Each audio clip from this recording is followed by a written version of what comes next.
भैया बोला जय जवान जय किसान।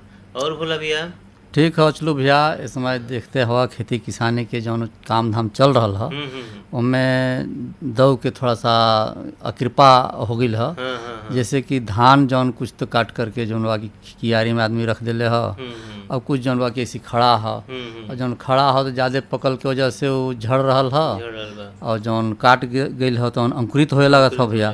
यही में थोड़ा सा किसान थोड़ा होपलेस हो रहा हूँ। बिल्कुल बिल्कुल, तो उसके निराश होए की जरूरत नहीं। हाँ थोड़ा सा अपने जो अनुभवी किसान हुआ भैया लोग या अपने जो केवीके हुआ वहाँ से अपन कैसे ओकर संरक्षण करल जा सकेला ओकरे बारे में पूछ पाछ करके अपन व्यवस्था बनावल जाए। बिल्कुल, और बिल्कुल। ऐसे ही देखा था कि भैया देखा अपने प्राकृतिक वनस्पति का अगर ख्याल रखल जाए तो भैया हमान का स्वास्थ्य भी सही रही। और अपने अंचल में जैसे अर्जुन हो गई चाहे तो आसन सानन इत्यादि सब महुआ वगैरह हो न भैया, ये सब अपने से जनबा की जमाला सब केवल ओकर संरक्षण के लिए जरूरत है।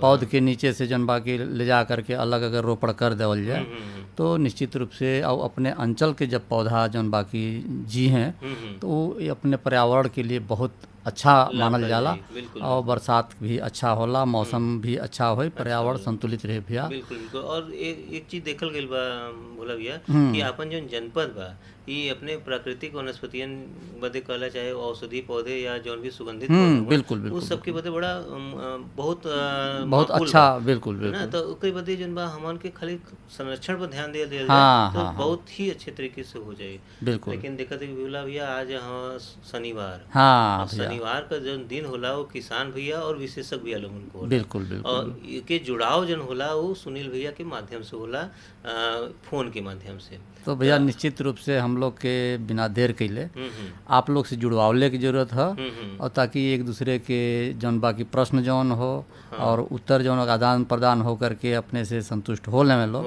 तब फिर जौन बाकी बात कही हुई भैया। आज विशेषज्ञ भैया हुआ रतन कुमार आनंद भैया और उनसे बात कही करहियन सुनील कुमार तिवारी भैया किसानन से। बिल्कुल। तो समस्या अपन पूछिए और अपन जन जवाब बा भैया विशेषज्ञ भैया लोग दिए। तो भैया शुरू करें दिन है और आज के दिन हम लोगन आप लोगन बदे हेलो किसानवाड़ी कार्यक्रम लेकर उपस्थित होइला और हेलो किसानवाड़ी कार्यक्रम के माध्यम से जौन भी आप लोगन का समस्या होला ओकर भी समाधान होला और विशेषज्ञ भैया लोगन एक अच्छी जानकारी भी आप लोगन के उपलब्ध करावना। तो आज हमार संपर्क हो गल है डॉक्टर रतन कुमार आनंद साहब से जौन की कृषि विश्वविद्यालय कुमारगंज फैजाबाद में कृषि वानिकी प्रोफेसर हुआ। और आज आपसे ही हम लोगन बात कयल जाई कृषि वानिकी एक भूमि प्रबंधन पद्धति के बारे में। डॉक्टर साहब हेलो किसानवाड़ी कार्यक्रम में आपका बहुत बहुत स्वागत बा। डॉक्टर साहब आज जौन एक विषय हम लेकर अपने किसान भाई लोगन बदे उपस्थित भल है आपसे वही विषय पर चर्चा हुई कृषि वानिकी एक भूमि प्रबंधन पद्धति। तो ये कृषि वानिकी डॉक्टर साहब हाँ का सबसे पहले तो हम ये जानल चाहब आपसे। सबसे पहले सभी किसान भाइयों को मेरा नमस्कार जी। जैसे आपने प्रश्न किया कि कृषि वानिकी एक भूमि प्रबंधन तकनीकी में आपने तो सबसे पहला जो प्रश्न किया कृषि वानिकी क्या है जी। कृषि वानिकी कोई नई चीज नहीं है जी। कृषि वानिकी आज से नहीं, खासकर जब सोनभद्र जिले की बात करें तो अपने जनपद में भी पहले से ही पीढ़ी दर पीढ़ी वो जो है कृषि पद्धति हम करते आए हैं जी। यह एक ऐसी कृषि पद्धति है जिसमें हम अपने खेत में फसल के साथ साथ वृक्ष भी लगाते हैं या पशुपालन करते हैं जिससे कि एक ही समय में एक ही खेत में के सकल उत्पादन यानी कि उसके कुल उत्पादन में वृद्धि होती है, साथ साथ हमारा पर्यावरण भी सही रहता है। तो ये हम पहले से कर रहे थे पीढ़ी दर पीढ़ी। हमारे खेतों में सोनभद्र में तो खेतों में लोग पेड़ लगाते हैं और पहले से भी लगे हुए हैं, तो कोई ऐसी नई पद्धति नहीं है जी। अच्छा डॉक्टर साहब, कृषि वानिकी के माध्यम से हम लोगन भूमि प्रबंधन कौने प्रकार से कर सकीला?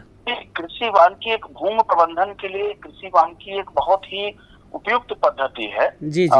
कोई भी यदि हम भूमि हमारी बहुत कृषि योग्य यदि नहीं है, उसको हम उस गैर कृषि योग्य भूमि, जैसे हम उत्तर प्रदेश की बात करें तो उत्तर प्रदेश में लगभग 14.5% भूमि जो है गैर कृषि है। और अपने सोनभद्र में तो इससे कहीं ज्यादा भूमि गैर कृषि भूमि है, जहाँ पे वर्तमान में खेती नहीं होती है या खेती करने लायक स्थितियां उसमें नहीं है। तो सबसे पहली जो कृषि पद्धति है वो है कृषि वानिकी, जिसको हम अपना करके उस भूमि का प्रबंधन कर सकते हैं, भूमि को हम सुधार सकते हैं। क्योंकि कृषि जो वानिकी है इसमें हम वृक्षों का समावेश होता है, और जो वृक्ष होते हैं वो वृक्ष उनकी जो जड़ें हैं वो जमीन में काफी नीचे तक जाती है जी। तो जब नीचे तक जड़ें जाती हैं तो नीचे से पोषक तत्वों को और जो उपयोगी चीजें हैं वो उनका शोषण करके वो पौधे के बायोमास में, उसमें पौधे के पत्तियों में, टहनियों में आती हैं। और जब टहनियां पत्तियां जमीन पे गिरती हैं तो धीरे धीरे कार्बनिक पदार्थों की मात्रा बढ़ती है और ऊपरी भूमि जो है जो उर्वरा नहीं होती है, और कृषि वानिकी को अपनाने के बाद में धीरे धीरे जो है उसका जब पोषक तत्वों का चक्रीकरण चलता है तो वो पोषक तत्व के चक्रीकरण से वो भूमि की उर्वरा शक्ति बढ़ती है। भूमि का यदि पीएच, उसका जो रासायनिक संरचना है उसमें सुधार होता है, उसके जैविक संरचना में सुधार होता है, उसके भौतिक संरचना में सुधार होता है। तो कुल मिलाकर यदि हम कुछ वर्षों तक हम प्रारंभ किए, कोई गैर कृषि भूमि है, उस गैर कृषि भूमि में कुछ के प्रारंभ के कुछ वर्षों तक हम केवल कृषि वानिकी या वानिकी अपनाएं तो उस भूमि में काफी अच्छा सुधार देखा जा सकता है। अच्छा डॉक्टर साहब, धीरे धीरे अपने यहाँ सोनभद्र में खास तौर से वन का स्थिति माने बड़ा नाजुक बा, जौन वृक्ष बा धीरे धीरे कटल चलल जाता, तो हम लोगन कृषि वानिकी के माध्यम से कैसे अपने वन का संरक्षण कर सकीला? देखिए, अपना जो जनपद सोनभद्र है, जनपद में यदि प्रदेश की बात है तो प्रदेश में सबसे ज्यादा वन है, लेकिन फिर भी बहुत सारी वृक्ष ऐसी अमूल्य वृक्ष प्रजातियां हैं जो धीरे धीरे मिट्टी के कगार पे हैं। यदि उनको आने वाले समय में हमने ध्यान नहीं दिया तो वो हो सकता है आने वाली पीढ़ियों के लिए वो वृक्ष दिखाई भी ना दें। बिल्कुल। तो हमारा कर्तव्य, हम सभी का कर्तव्य, हमारे सभी किसान भाइयों का कर्तव्य है कि ऐसी अमूल्य जो वृक्ष प्रजातियां हैं, बहुत ही जो विलुप्त प्राय प्रजातियां हैं, उनका हम संरक्षण करें। बिल्कुल डॉक्टर साहब, एक फोन आए गल बा। हेलो। जी भैया, अपन नाम बतावा, कहाँ से आप बोलत हुआ? हेलो किसानवाड़ी कार्यक्रम में आपका बहुत बहुत स्वागत बा। जी, हम श्रवण कुमार पांडे जी, कवरी ग्राम जो है बोल रहे हैं, सोनभद्र में है जो है तहसील के अंतर्गत जी। तो डॉक्टर साहब से कौनो भी प्रश्न हो या आपका तो करें जी। हेलो। हमारा प्रश्न यह है जी जी, हमारा जो है हम धान की खेती अभी फिलहाल किए हैं जी। हाँ। तो अब इसमें धान में जो है पता नहीं कौन सा रोग लगा है जो इसका पत्ती लाल लाल हो जा रहा है जी। और धान जी और धान थोड़ा दब जा रहा है, उसकी बाली जो निकली हुई है वो सीधे जैसे मतलब उसमें वो लटक नहीं रही है, वो सीधे खड़ी है, वैसी खड़ी है। इसके लिए क्या उपाय है, वो क्यों ऐसा हो रही है? बाली सीधे खड़ी हुई है, जिसका मतलब है उसमें पहला आपने छू करके देखा उसको कि उसमें भरा है कि खाली है? जी, उसमें अभी तो दाने तो हल्का ऊपर वाले जो हैं, जैसे ऊपर वाले जो हैं जी, उसमें तो वो तो भरे हुए हैं। और आधी वाली के बाद जो नीचे वाली हैं वो अभी भरी नहीं है। अच्छा, नहीं भरी। हो सकता है ऐसा हो कि जो कीड़े का प्रकोप हो, कीड़ा जो है उसको रस चूस ले रहा हो, इसलिए वो जो है उसको खाली रह जा रही हो, एक ये समस्या। दूसरा जो आपने बताया लाल पूरे खेत में है या कुछ पैच में, मतलब टुकड़े टुकड़े में है? नहीं, ये तो धीरे धीरे पूरे खेत में ही हो गया है। पूरे खेत में हो गया है। ये कब से हुआ है? जी, ये लगभग हमको लगता है 10-12 दिन के पहले तो ठीक ठाक था। हाँ। अब इसमें हमको ये हुआ कि खाद जो डाला गया उसने थोड़ा पहले डाल दिया था। जी। और जिस धान में खाद थोड़ा लेट में मिली, जैसे यूरिया बाद में मिली जो है, वो यूरिया थोड़ी दिक्कत हो गई थी इस साल। तो जो यूरिया जिसमें लेट में डाला गया वो तो ठीक है, और जिसमें यूरिया पहले डाल दिया गया था वो उसी में ज्यादा दिक्कत है वाला। अच्छा, यूरिया डालने के बाद नमी थी खेत में? नहीं, नमी तो खेत में बनी ही हुई है, पानी तो बरस ही रहा है। तो उसमें आप ये थोड़ा गौर करके देखिएगा, खेत में जा करके कि पत्तियों में कोई धारी वगैरह तो नहीं बनी, जो सूख रही पत्तियां ऊपर से नोक सूख करके ऐंठ जा रही है। हाँ ऐसा तो है। यदि पत्तियों की नोक सूख करके ऐंठ जा रही है और पत्तियों का किनारा जो है भूरा हो करके जो है ऐंठ रहा है, तो उसमें जीवाणु झुलसा रोग एक होता है, उसका प्रकोप संभावित है। तो ये जीवाणु झुलसा रोग का प्रकोप है, तो उसमें ये कॉपर ऑक्सीक्लोराइड 1 एकड़ में लगभग 300 ग्राम और प्लस स्ट्रेप्टोमाइसिन, उसमें जो दोनों होता है स्ट्रेप्टोमाइसिन वो लगभग 6 ग्राम की एक पाउच आता है, 6 ग्राम वो और लगभग 300 ग्राम कॉपर ऑक्सीक्लोराइड का घोल बना करके छिड़काव कर दें। तो यदि जो आप लक्षण बता रहे हैं उस हिसाब से यदि ऐसी कोई समस्या होगी तो सही हो जाएगा। बिल्कुल।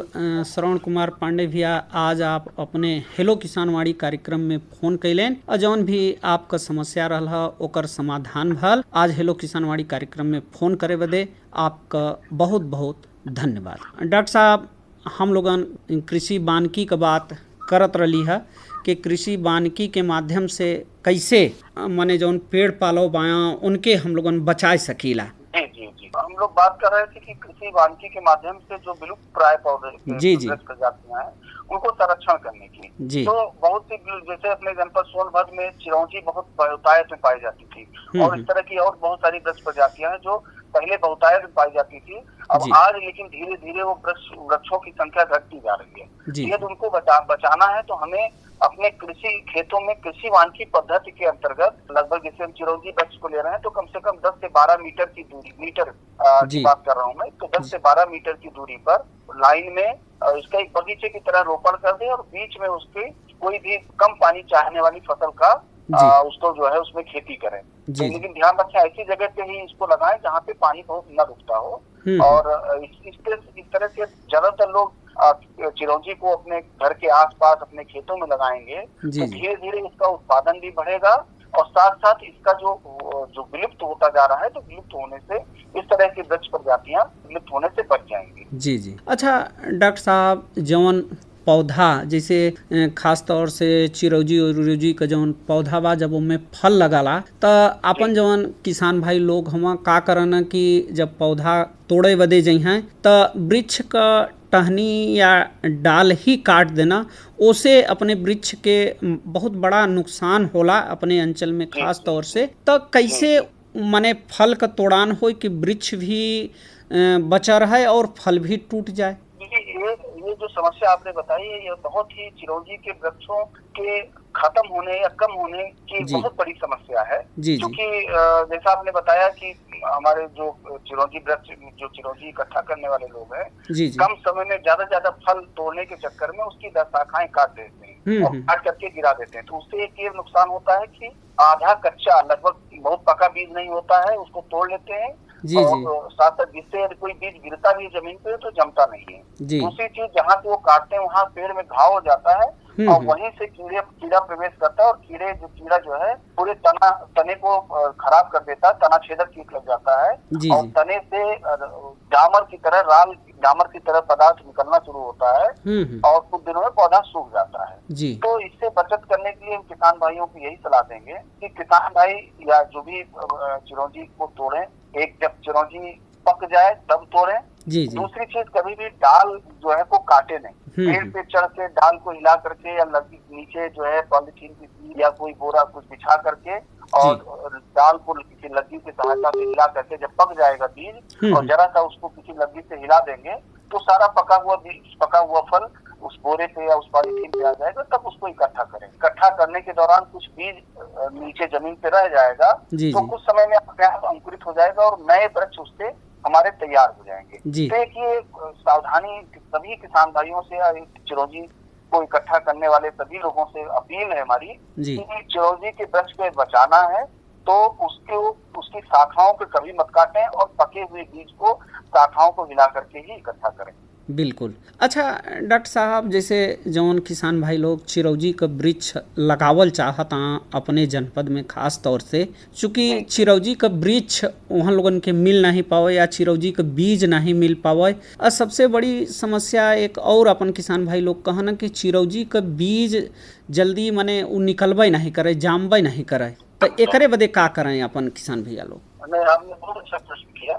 चूंकि चिरौंजी के बीज में अंकुरण बहुत ही कम होता है, लगभग सामान्यतः है हम उसके बीज को बोए तो लगभग 2 से 3% अंकुरण ही होता है, जो कि बहुत ही कम है। तो यदि हमारे किसान भाइयों को डेली मार्केट में किसी नर्सरी में पौधा उत्पन्न नहीं होता है, इसलिए किसान भाई इसको लगाते भी नहीं है, तो मैं किसान भाइयों को एक सलाह दूंगा कि किसान भाई जंगल से अच्छे चिरौंजी का जो देख करके कि कोई चिरौंजी का बढ़िया अच्छा वृक्ष है, उसमें कोई कीड़ा बीमारी नहीं लगी है, उसकी जो फैलाव अच्छा है, उससे बीज का पका हुआ बीज इकट्ठा कर, पका हुआ है कि जब लगभग बैगनी के रंग के जामुन के कलर का जब फल हो जाए इकट्ठा करें, और ये लगभग 15 मई के आसपास आता है, 15 से 20 मई के आसपास, उस समय इकट्ठा करें। इकट्ठा करके उसको 1-2 दिन के लिए पानी में सड़ने दें, और जब पानी में सड़ जाए तो उसको हाथ से रगड़ करके उसका जो पल्प है, उसका गूदा है, वो साफ करके और हल्की छाया में बीज को सुखा लें। जी। और सुखाने के बाद तत्काल जो है, जो जैसे बरसात का महीना शुरू होने वाला है उससे पहले ही पॉलीथीन की बड़ी थैली, कम से कम 9 इंच लंबी थैली होनी चाहिए, उस थैली में बीज को लगाएं। बीज को लगाने से पहले चूंकि अंकुरण न होने का एक बहुत बड़ा कारण है कि इसकी बीज के ऊपर एक कठोर आवरण होता है, कवर होता है, जिसके कारण पानी और गैस अंदर हवा नहीं जा पाती, जिससे अंकुरण नहीं होता है। तो इस सबसे बढ़िया तरीका है यदि किसी तरीके से हल्की छोटी हथौड़ी, लगभग 50 से 100 ग्राम की हथौड़ी लेकर के हल्के से बीज को बहुत हल्का, मतलब 2-3 इंच ऊपर से चोट मारे और हल्का चट की आवाज के साथ एक क्रैक हो जाए। जी डॉक्टर साहब एक फोन आए गल बा। हेलो। हाँ, अपन भैया नाम बताओ, कहाँ से बोलत हुआ? जी नमस्कार, मेरा नाम कृष्णा यादव है। जी। मैं बड़गांव का रहने वाला हूँ। हाँ, कृष्ण कुमार यादव भैया, आपका अपने हेलो किसानवाड़ी कार्यक्रम में बहुत बहुत स्वागत बा। आप अपन प्रश्न कराएं डॉक्टर साहब से। जी डॉक्टर साहब को प्रणाम मेरा।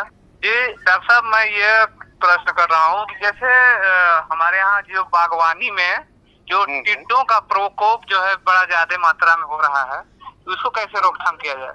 ये कब से हो रहा है? जी यही विगत 2 वर्षों से ज्यादा मात्रा में हो जा रहा है। किस महीने में सबसे ज्यादा होता है? सबसे ज्यादा होता है ये बरसात वाले सितंबर और अगस्त सितंबर में। अच्छा, इसका प्रकोप होता है बागवानी में।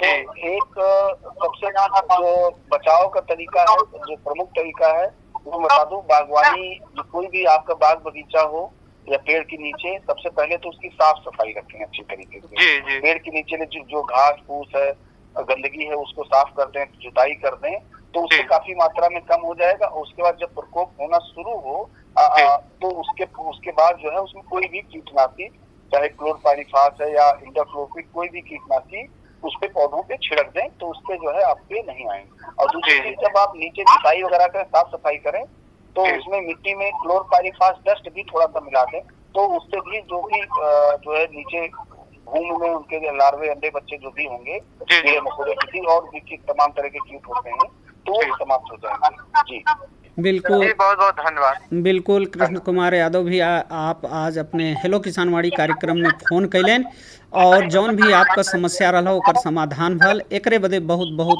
धन्यवाद। डॉक्टर साहब, हम लोग चिरौंजी के बीज के बुआई का बात करत ली है कि वो कठोर परत होला, करीब क्रय करने के बाद 2-4-5 घंटा पानी में रख दें, और उसके बाद तब बीज की बुआई किसी बड़े पॉलीथीन की साइज की पॉलीथीन में, और उसमें ध्यान रहे 1 भाग सड़ी हुई गोबर की खाद, 1 भाग भालू, और कम से कम 2 भाग आपका या 1 भाग लाल वाली मिट्टी। लाल मिट्टी सबसे अच्छी होती है चिरौंजी के लिए, लाल मिट्टी जरूर होना चाहिए, 1 से 2 भाग। और इस तरह से पॉलीथीन की थैली में, बड़ी पॉलीथीन की थैली में उस बीज की बुआई कर देंगे, तो लगभग 1 साल में वो पौधा तैयार हो जाएगा और खेत में रोपण लाएगा। बिल्कुल डॉक्टर साहब।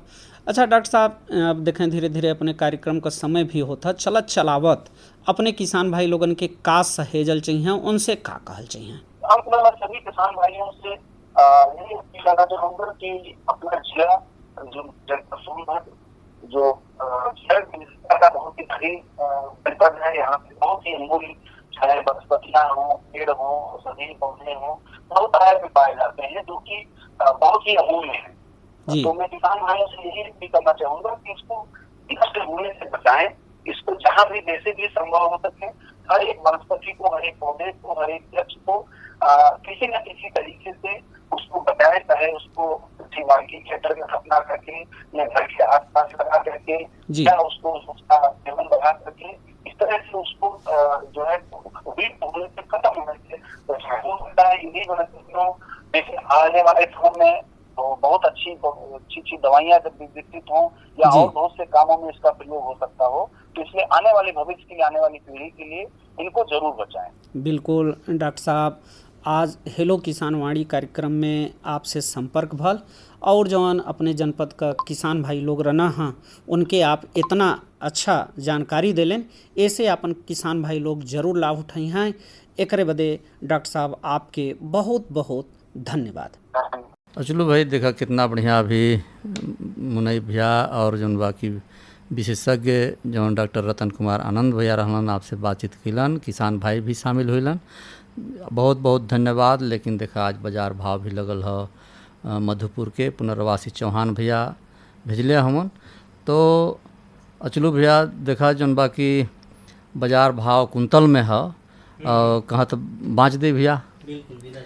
तो आलू जौन बाकी 1700 रुपया कुंतल और लाल वाला रहल, और सफ़ेद आलू 1500, प्याज 1200, टमाटर 2500 रुपया कुंतल, नेनुआ 2000, और कोहड़ा रहल भैया 1500 रुपया कुंतल, और कुंडू 2000, लंबा बैगन 1000, गोल बैगन 2000, और परवल रहल भैया 5800 रुपया कुंतल, और लौकी 2000, करेला 2500, भिंडी 2200 रुपया कुंतल, और बोड़ा 3000 रुपया कुंतल, मूली 2000, लहसुन 2000, धनिया 15000 रुपया कुंतल, हरी मिर्च 1800 रुपया, अदरक 6000 रुपया कुंतल, सूरन 3500 रुपया कुंतल, पालक 2000, और गाजर रहल भैया 2500 रुपया कुंतल, खीरा 2500, खेक्सा भी पड़ल रहल भैया 10,000 रुपया कुंतल, और शिमला मिर्च 3500, पपीता 2000 रुपया कुंतल, सैकड़ा में भी फूल गोभी मिलल भैया 3000 रुपया सैकड़ा, और पत्ता गोभी 2500, और नींबू 100 रुपया सैकड़ा मिलल ये मधुपुर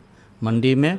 तो पुनर्वासी चौहान भैया के भी बहुत बहुत धन्यवाद है। और एक और चीज सूचना भैया, हाँ कि जैसे जो हेलो किसान का जो बात रहल, जो हेलो किसान सुनत रही जा, तो उमें जन बात किसानवाड़ी के माध्यम से, हेलो किसानवाड़ी के माध्यम से अगला रविवार के भी जन बात रिकॉर्डिंग हुई। तो जो किसान भैया लोग हुईन वो जन बा संझा के 4 से 5 के बीच में अगला रविवार के अपन जौन भी नया समस्या हुई वो पूछियन, और विषय रही पराली प्रबंधन, और ये विषय के बदे जन बा विशेषज्ञ जौन रहियन डॉक्टर पंकज कुमार मिश्रा भैया जो उनके विषय वस्तु विशेषज्ञ हुए, और किसान भैया से विशेषज्ञ भैया के बीच में जुड़ाव भी फोन के माध्यम से हुई। तो ओकरे बदे जो नंबर हुई वो नंबर हुई 92 14 74 36 36, यानी फिर से एक बार फिर बता दो भैया, 92 14 74 3636। तो ये पर संपर्क करें किसान भाई लोग, और निश्चित रूप से उनका समस्या की निदान हुई विशेषज्ञ भैया के साथ। तो और देखो भैया मनफेर और राजेश कुमार उनका संगतिया भैया के कुछ संदेश भी हो भैया, तो संदेश मनफेर भी सुनल जाए। अरे क्या कर रहा है? इधर इधर इधर हम बोल रहे हैं तेरे बीजू का उतला बोल रहा है। पक्षियों से तो हम खेत को बचा लेते हैं, पर इन घातक रसायनों से कैसे बचाएं? मतलब? देख बेटा, तू जो ये अंधाधुंध रसायन मिलाता है ना, मिट्टी की सेहत बिगड़ने लगी है, और जब माटी ही कमजोर पड़ जाएगी तो उपज कैसे सेहतमंद होगी? अरे पहले ऐसा नहीं था, पूछना अपने बड़े बुजुर्गों से, कैसे फसल लहलहाती थी, शुद्धता झलकती थी। हाँ, माटी भी तंदुरुस्त और लोग भी। पहली वाली बात कहा, पर अब तो सब यही डाले हैं। सब नहीं, आज भी लाखों जागरूक किसान परंपरागत विधि से फसल उगा रहे हैं, खर्चा कम और उपज की कीमत भी बेहतर पा रहे हैं। सच है? रे बेटे, एक्सपीरियंस से बता रहे हैं, धूप में बाल सफेद नहीं किए हैं। हाँ। ठीक है भाई, मैं भी आज से जैविक खेती शुरू करूंगा। माटी से प्रेम की परंपरा है, परंपरागत खेती। हर जोखिम से निकल कर फसल आए, सुरक्षित हो जाए, फसल बीमा से हर किसान अब आत्मनिर्भर हो जाए। संकट के समय प्रधानमंत्री फसल बीमा योजना किसानों के लिए वरदान है। अब सूखा पड़े या बाढ़ आ जाए कोई डर नहीं, अब ओले पड़े या कीट पतंगे फसल खा जाए कोई फिक्र नहीं, क्योंकि हमने लिया है प्रधानमंत्री फसल बीमा। बुआई से फसल कटाई तक हर जोखिम का दावा, न्यूनतम प्रीमियम पर अधिकतम भुगतान का वादा। योजना से हर साल जुड़ रहे हैं 5 करोड़ से ज्यादा किसान। अब आपकी है बारी। नजदीकी कृषि कार्यालय, सहकारी समिति, बैंक शाखा, अधिकृत बीमा कंपनी या जन सेवा केंद्र में स्वेच्छा से करा सकते हैं पंजीकरण। फसल बीमा पोर्टल या फसल बीमा ऐप द्वारा भी कराया जा सकता है पंजीकरण। प्रधानमंत्री फसल बीमा योजना, आपकी फसलों का संपूर्ण सुरक्षा कवच। कृषि एवं किसान कल्याण मंत्रालय, भारत सरकार।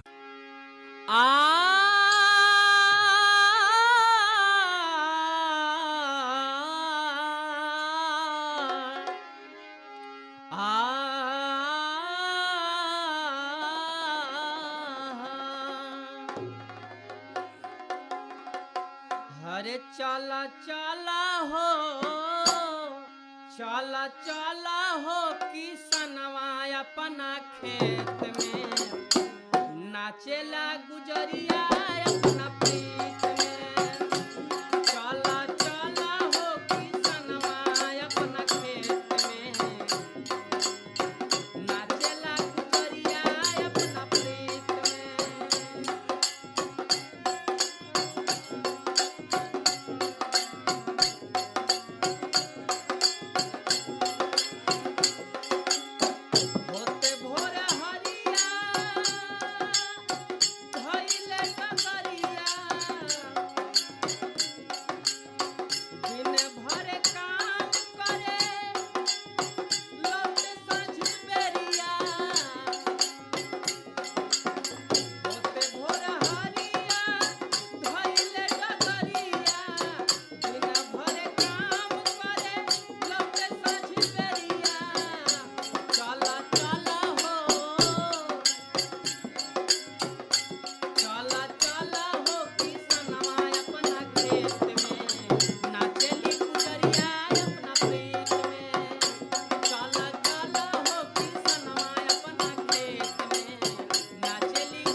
भोला भैया, हाँ भैया, देखा कितना अच्छा मनसायन चलत बा के माध्यम से, राजेश कुमार संघाती लोगों के माध्यम से। बिल्कुल। और देखा थे कि अब हमन के बैठकी भी समेटे का समय आ गइल बा, लेकिन अगला जौन भी किसान भैया लोगन के विशेष जानकारी सुने के मिली, वो स्टैकिंग विधि से टमाटर की खेती फायदेमंद, ये विषय पर मनोहर लाल भैया से सुनील कुमार तिवारी भैया के बात कही आकर के सुनल जाये।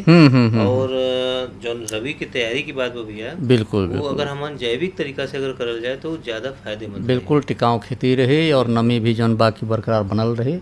तो निश्चित रूप से हम लोग के जैविक खेती के प्रयोग करते हुए अगर तैयारी की जाए और उसे बुआई की जाए तो जौन बाकी टिकाऊ खेती हो भैया, पौष्टिक अनाज भी उत्पादन हो। बिल्कुल, तो हम तो कहते कि ऐसा किसान भैया लोग करियन, सोचियन और ये मनसा के साथ हमन आज अपन बैठी समेटल जाए और चलल जाए। तो भैया बोला जय जवान जय किसान।